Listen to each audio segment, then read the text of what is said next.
Number 1، 8ویں کے بعد یہ 4 مضمون نہیں ہونے چاہیے: اردو، انگلش، اسلامیات اور مطالعہ پاکستانی جغرافیہ۔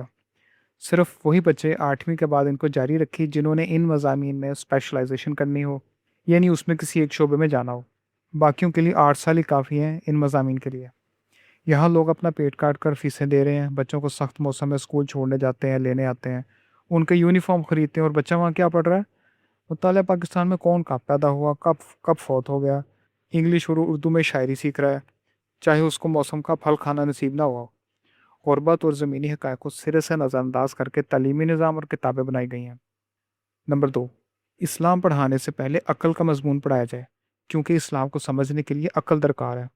اللہ نے کئی آیات میں فرمایا ہے میری آیات عقل والوں کے لیے ہیں، اور نماز کم عمر بچوں کو رٹا نہیں لگوانی چاہیے، کیونکہ اس پر فرض نہیں ہوتی، جس عمر میں فرض ہوگی اسی سال وہ سیکھ ملے گا۔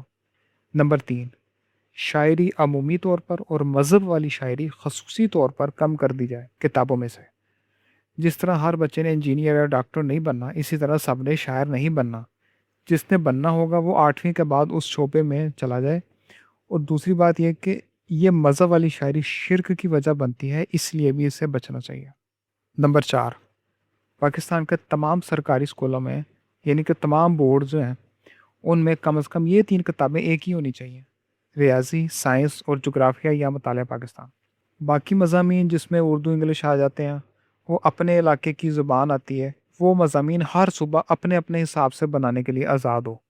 انگلش، اردو یا پشتو یا اپنے علاقے کی جو بھی زبان ہے، اپنا کلچر اور ثقافت ہے، وہ جیسے چاہے اس کو پڑھا لے۔ نمبر 5، 3 سال سے پہلے کتاب بدلنی نہیں چاہیے، تاکہ جو والدین نئی کتابیں نہیں خرید سکتے وہ پرانی کتابیں خرید لیں۔ نمبر 6، یونیفارم نہیں ہونا چاہیے۔ کپڑوں اور جوتوں کے اخراجات تعلیم کو مہنگا بھی کرتے ہیں، اور بہت سے school western dress code follow کرتے ہیں، جیسے یہ اسکرٹ لڑکیوں نے پہن رکھا ہے، یہ لیگسی اسکول کے بچے ہیں۔ اور آنے والے چند سالوں میں خوراک کی کمی ہوگی، بیماریاں بھی نئی نئی آئیں گی، روزگار نہیں ہوگا۔ صرف وہی سروائیو کر پائے گا جو فضول اخراجات سے بچے گا۔ یہ 6 جو ایجوکیشنل ریفارمز ہیں، یہ انتہائی ضروری ہیں۔ اس کے بغیر اس تعلیمی نظام اور کتابوں کے پلے کچھ بھی نہیں ہے۔ آپ کا صرف اور صرف نقصان ہے ان کے اوپر، آپ کا وقت کا ضیاع اور پیسے کا ضیاع۔ اگر یہ ریفارمز نہیں ہوتی، یہ نہیں کرتے، تو آپ اپنے بچے اسکولوں میں مت بھیجیں۔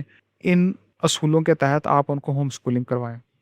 اور ہوم اسکولنگ کے حوالے سے میں کتابیں ریکمینڈ کرتا رہتا ہوں، خود بھی بناتا رہتا ہوں، اور میں خود بھی اویلیبل ہوں سروسز کے لیے۔ اگر کسی کو ہوم اسکولنگ کے لیے میری سروسز چاہیے، میں آن لائن بھی دیتا ہوں، اور اگر آپ میرے شہر سے ہیں تو میں فزیکلی بھی ٹیوشن بھی دے سکتا ہوں۔ شکریہ۔